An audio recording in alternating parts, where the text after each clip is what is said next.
East, north, south, and west. People calling for the best. Granger, we want you as president. Hello Guyana and welcome to the Public Interest. I am Malika Ramsey. Thank you very much for joining us. Thank you for joining us on this final edition of the Public Interest before we go to the May 11, 2015 general and regional election polls. Of course, this program is being recorded 4 days before the regional and general elections. With me is leader of the People's National Congress Reform and APNU AFC presidential candidate, Brigadier the Honorable David Granger. Welcome, sir. Thank you very much, Malika. All right, it's great to have you, sir. And this program, this broadcast comes at an opportune time when we are, like I said, preparing to go to the polls and we're preparing to elect a new government. Brigadier, why are you at this point confident that you will be the next president of Guyana? Of course, come May 12, 2015. Well, there's several reasons. First of all, and most positively, is the fact that there is tremendous desire on the part of the wider population to see change. I have been able over the last 3 months or so to cover dozens of villages. We've had rallies, and I'm convinced that the majority of people in the hinterland, on the coastland, want to see change. And I look forward to their support, and we do believe that support will be decisive in the elections.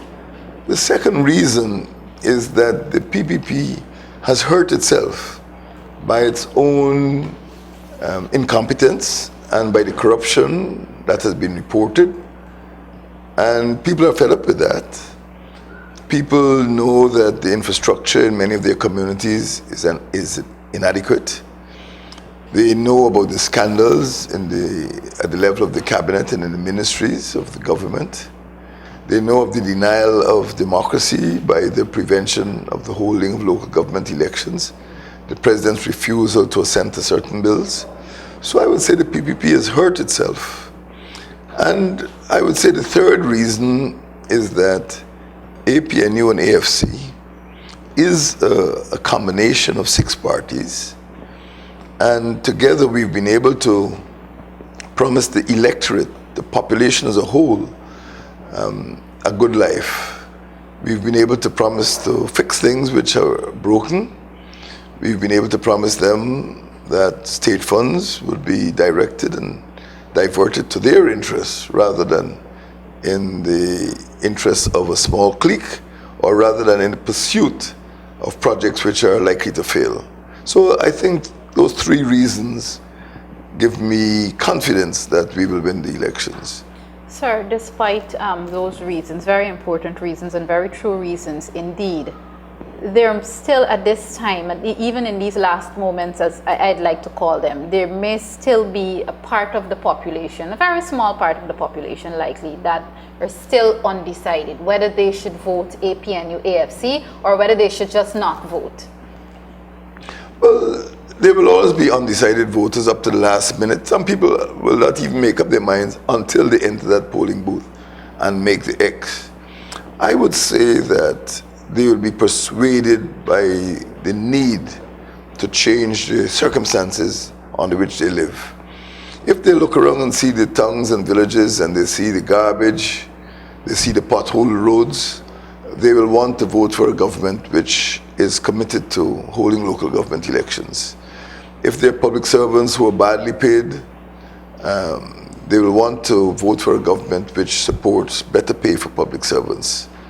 If there are parents who send their children to school and they feel that their children are likely to drop out or not to do well, they will vote for a party which is going to improve the children's expectations or chances of doing well at school.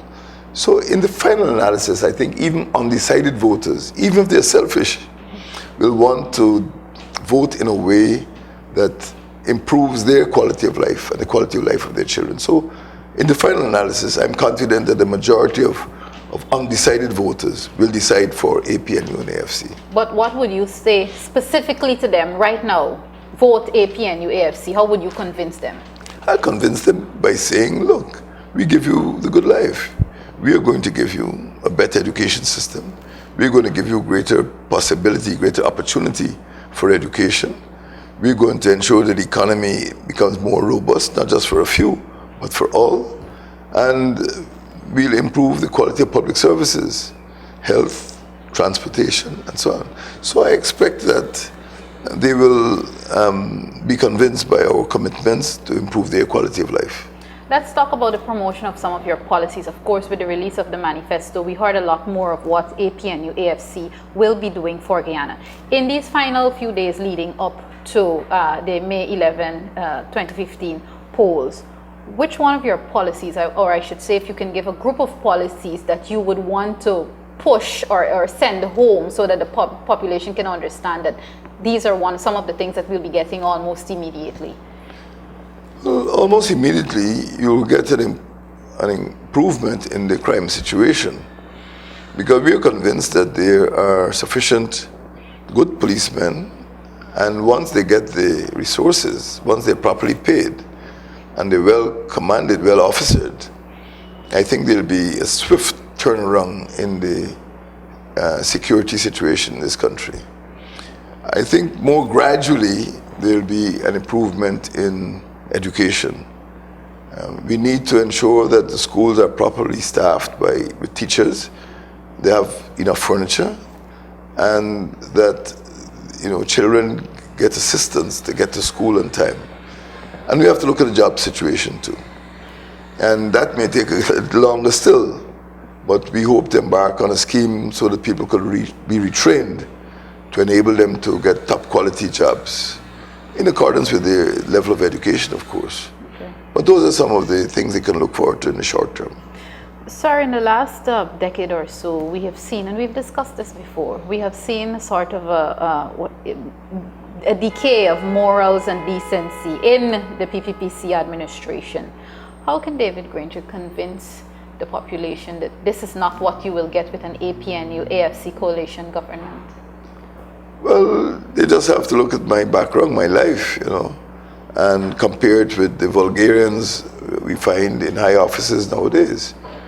I don't think they can point their finger at any senior member of APNU or APNU-FC to accuse that person of the sort of vulgarity that we've seen from the former Minister of Health, or the present Minister of Legal Affairs.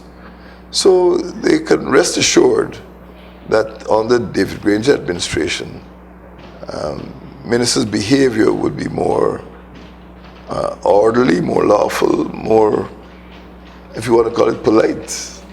But right now, I'm sure people are quite worried by what they've seen from the PPP.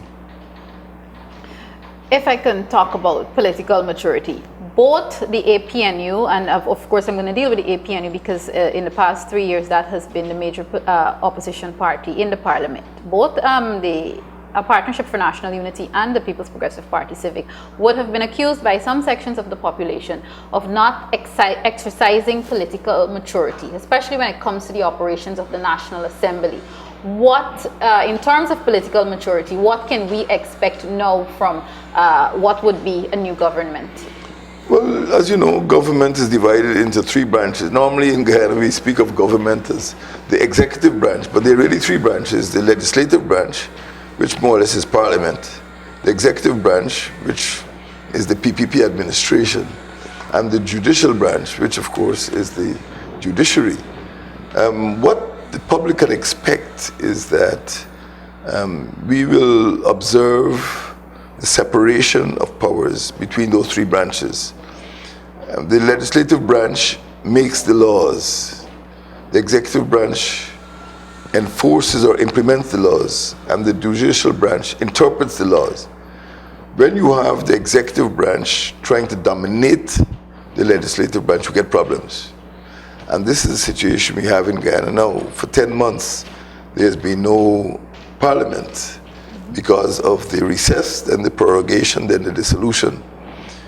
I would say that the public can look forward to a more orderly government, more transparency, and that is our promise, that we're going to behave in a legal and orderly manner. There's going to be no prorogation, and that the will of the majority of people as expressed in the representatives in the National Assembly will prevail. Is there a need at this time for APNU, AFC to, for want of a better word, to pull Indian voters? Well, I think that the role of ethnicity in Guyanese politics has diminished. It is true, of course, we know that for a fact that many persons of Indian origin supported the PPP, many of African origin supported the PNC and APNU, but there has been a change. I've been campaigning in 10 regions now, and many indigenous people support the Alliance for Change and the Partnership for National Unity, the coalition APNU and AFC. And many Indian persons have come across to support the coalition. I think in today's newspaper you saw testimonies or endorsements from Mr. Robert Badal, Chetty Jr., Joey Jagan, Alvin Kalicharan, and other people. So I think people are gradually overcoming this ethnic loyalty and putting their vote for persons and parties who can support change and give them that quality of life. It is no point putting an Indian, if you're Indian, when he or she is incapable of changing your life. For an African, there's no point putting an African when his or her life doesn't improve.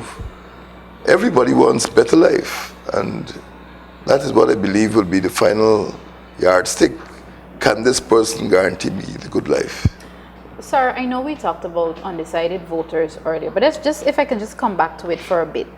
You have always, from 2011 to now, you have always warned about the great number of persons in Region 4 who did not vote in the November 2011 regional and general elections. Are there any specific measures being put in place at this time to ensure that those same persons who did not vote come out and vote now? Well, to start with, we don't know if it's the same persons. But traditionally, we've had a large number of people who simply don't pick up their ID cards or don't show up to vote. We don't know the reasons. We don't know if they migrated or if they hinterland or they died. But it has been a problem. I do believe this time there is more emotion, there's more passion. And we feel that on their own, more people will turn out.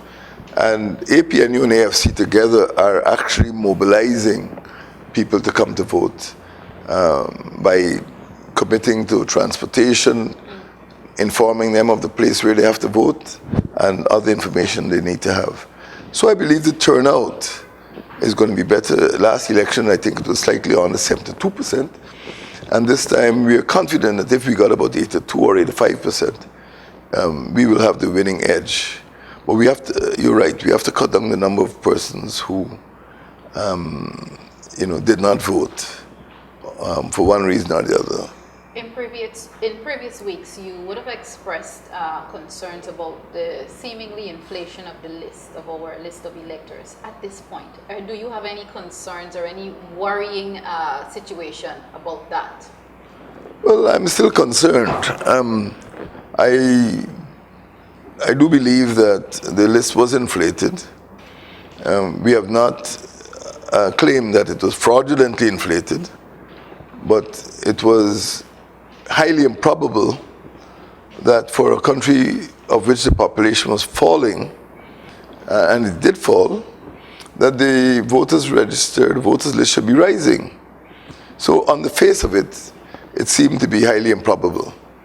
But when you examine the amount of persons who died, people who were living in the diaspora but wanted to maintain their registration, it is quite probable that our initial fears that the list was fraudulently inflated might not be so.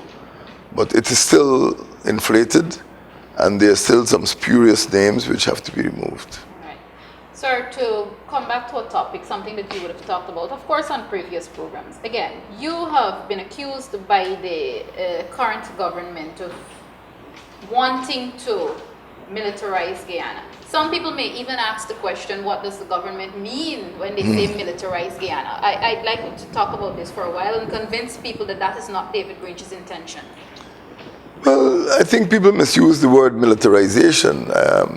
I don't know if there's any militarized state. It means that the role of the military in terms of armed forces, the use of uniforms, the use of military techniques is widespread throughout the government and throughout various branches of society. This, of course, doesn't happen in Guyana. In Guyana, during the last parliament, there were only 2 former military officers, not serving military officers, former military officers, that is Lieutenant Colonel Harmon and myself. And the persons or the agencies which were responsible for employing a large number of military officers was the government itself. This happened at the level of the cabinet when they actually employed a former officer who had been cashiered from the army. That is, he was dismissed with ignominy, as it's called. And right now there's several former officers working in the Guyana government. And the opposition could never afford to employ former military officers. So the concept itself is wrong because it referred to former officers. And when I understand the word militarization, I understand it to mean these are serving military officers who are actually introducing or implementing military measures in order to perform tasks in society at large, in the government and society. That is certainly not happening in Guyana. There's no militarized state in the Caribbean, and certainly not Guyana. All right. Sir, of course, this program, viewers, as you would know, this broadcast is not designed to go specifics to as it relates to APNU, AFC's policies in terms of what came out in the manifesto. But, sir, I'd like you to focus on 2 issues, our senior citizens and the youth. Now, to start with the senior citizens, there have been some complaints that senior citizens would like to hear more from David Granger in regards to what he will do for our senior citizens in terms of old age pension and safety and all of that. Would you like to spend some time talking about that? Well, yes. Senior citizens are a reflection of the culture of any community. And you can always judge the character of a community by the way it treats its senior citizens. I'm not talking about death, but seniority, death, age, these are concepts which are honored in any society. And because we all have to go old, we all have to die. So there are always rituals. I myself try as far as humanly possible to visit persons who reach that magic age of 100 years. I did that year a week before the last on the East Coast, Demerara. But the thing about senior citizens is that as they get older, they are less able to seek gainful employment, and they're more liable to have to buy medication or seek more expensive medical treatment. So as your earnings are reduced, your expenses are likely to be increased. And it is inevitable. Older people tend to be less healthy than young people. So any society like ours has to commit itself to ensuring that senior citizens can live comfortably. And from the time we entered the National Assembly in 2012, we have done everything humanly possible, that is APNU and AFC, to raise the actual levels of old age pensions. That has been done. And we will continue to attempt to give the older folk the level of pensions which could make them comfortable and which can allow them to buy the medication. We are also looking at a regime of many measures which can help older people to live comfortably. For example, reducing the cost of medication, providing subsidized transport for them to move about. Even the supermarkets would give them rebates or reduce the amount they pay for commodities. So there's a variety of measures. But certainly on the part of the government, we are definitely going to increase old age pensions. So they also stand to benefit from a revaluation of the value-added tax? Oh yes, definitely. Okay, all right. And youth, what is your immediate plan to open up opportunities for youth, whether it be jobs, education, arts? What are your immediate plans? The key to the problems facing youth is good education. And we feel that if we can create institutions that allow young people to come back into the employment market, we would have taken the first step to solving the problems of youth. But to do that, more young people have to qualify, have to go to school. This is at the level of primary school. And they have to remain in secondary school so they can qualify at the Caribbean examinations.